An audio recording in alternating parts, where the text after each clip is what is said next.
pense qu'on pense de la randonnée au trail pour aller chercher un peu plus loin, dans soi-même, peut-être c'est certaines limites. Seul face à soi-même, tu ne peux pas te mentir en fait. Il y a quelque chose que tu ne trouves pas forcément dans les autres sports, c'est un côté assez méditatif en fait. Au bout d'un moment, tu es vraiment confronté à toi-même, à ton intérieur, et c'est assez apaisant paradoxalement comme sport.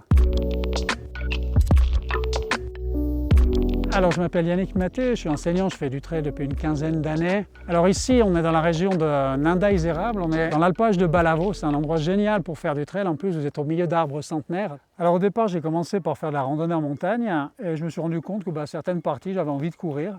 En courant on va de plus en plus loin et on peut visiter de plus en plus de choses. Au début je ne savais pas vraiment que ça s'appelait trail et puis j'ai découvert au fur et à mesure. J'étais vraiment par plaisir, pas du tout par compétition, ce genre de choses en fait. Alors au départ, tu es plutôt en forêt, dans des zones assez vertes, des pâturages, de moins en moins d'arbres, et puis tu vois que les sentiers commencent à changer, deviennent de plus en plus rocailleux, et finalement tu te retrouves au milieu du rocher. Il n'y a rien d'autre que toi et la nature. Quand tu arrives au sommet, tu as une espèce de sensation incroyable, tu fais un tour sur toi-même, et là tu as vraiment des émotions qui montent. Alors la descente, on ne se méfie pas, mais c'est ce qu'il y a de plus dangereux et de plus fatigant en fait. Au départ, on pense qu'on va pouvoir se reposer, en fait pas du tout. Si on descend vraiment rapidement, il faut vraiment faire attention. On court quand même entre 8, 10, 12, 14 km/h.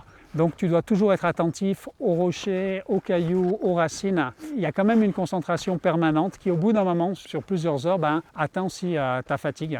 Un signe de fatigue, c'est justement une chute parce qu'on a de la peine à se concentrer. Cette fatigue vient souvent d'une mauvaise hydratation, une mauvaise alimentation. Après quelques heures de course, si tu n'as pas fait attention, tu le payes à cash.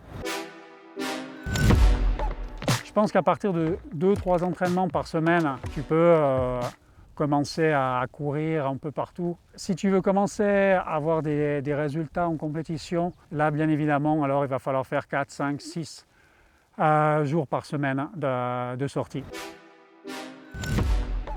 Il y a une partie très seule quand on va courir d'entraînement et puis après tout d'un coup tu peux te retrouver au milieu de personnes sur une course mais très vite. En fait tu te rends compte que même dans une course tu es seul, tu es face à toi-même, même s'il y a des gens autour de toi. Par contre c'est un sport qui est très solidaire en fait parce que tout le monde sait l'effort que chacun fait et donc ça crée une grande solidarité que ce soit en compétition ou quand on part entre copains.